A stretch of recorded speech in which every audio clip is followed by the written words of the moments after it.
کیا ہے کہ آپ ادھر اونچی آواز سے آپ نے کیا کیا پڑھ رہے ہیں، وہ لونگ لاچی والا آپ نے سسٹم شروع کر دیا ہے۔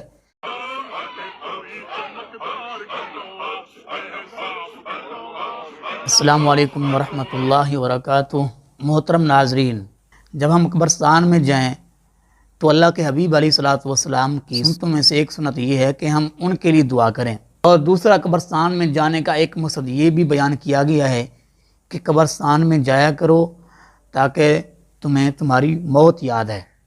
قبرستان میں جا کے میت کے لیے دعائے مغفرت کرنا یہ سنت سے ثابت ہے، اور قبرستان میں جا کے بھنگڑے ڈالنا یا عجیب و غریب حرکات کرنا یہ جہلانہ طریقہ ہے جو کسی حدیث میں ہمیں نہیں ملا۔ ہم نے بہت سرچ کی ہے، ہمیں یہ مل جائے کہ قبرستان میں جا کے کسی قبر کے اوپر پھول ڈالنا اور اس کے اوپر اللہ اللہ یا اسی طرح گانوں کی طرز پہ، یہ کہیں اللہ کے نبی علیہ الصلوۃ والسلام کی احادیث مبارکہ سے ہمیں اس کا ثبوت نہیں ملا۔ آج میں ایک ویڈیو کلپ دیکھ رہا تھا، یہ اللہ ان لوگوں کو ہدایت نصیب فرمائے، یہ کس کے راستے پہ چل رہے ہیں؟ بھائی قبرستان میں آپ گئے ہو تو ان کے لیے دعا کرو، دعا خیر کرو، اور دعا خیر کر کے اپنی موت یاد کر کے واپس آ جاؤ۔ یہ کیا ہے کہ آپ ادھر اونچی آواز سے آپ نے کیا کیا پڑھ رہے ہیں، وہ لونگ لاچی والا آپ نے سسٹم شروع کر دیا ہے۔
اللہ پاک ان لوگوں کو ہدایت نصیب فرمائے۔ یہ جہلانہ طریقے ہندوؤں کی، سکھوں کی دیکھا دیکھی پہ مسلمان چڑھ رہے ہیں، اور یہ دین میں نئے نئے طریقے نکال رہے ہیں، حالانکہ اللہ کے حبیب علیہ الصلوۃ والسلام کے اوپر دین مکمل ہو چکا ہے۔ اب دین میں کوئی چیز داخل کرنے کی یا نکالنے کی کوئی ضرورت نہیں ہے۔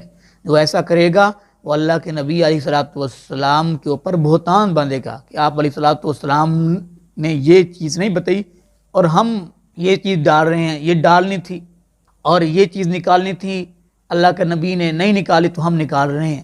لفظ فرعون ہم قرآن پاک سے نہیں نکال سکتے، حالانکہ فرعون بہت ہی بدترین شخص تھا، برا شخص تھا، اور لفظ اللہ خوبصورت اللہ پاک کا ذاتی اسم ہے، تو ہم اس لفظ کو قرآن پاک میں اضافی طور پہ اس کو شامل نہیں کر سکتے۔ تو جتنا دین ہمیں اللہ اور اس کے رسول نے دیا ہے ہم اسی پر عمل کریں گے۔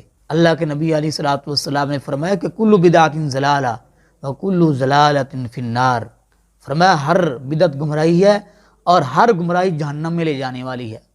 اور قرآن پاک میں اللہ پاک فرماتے ہیں یا ایھا الذین آمنوا لا تقدموا بین یدی اللہ ورسولہ، اے ایمان والو اللہ اور اس کے رسول سے آگے نہ بڑھو۔ تو اس لیے دوستو بھائیو، یہ خرافات یہ اسلام میں نہیں ہیں۔ قبرستان میں جاؤ، ایسی طرح کے جو ہیں ذکر کرنا شروع کر دو اونچی آواز کے ساتھ۔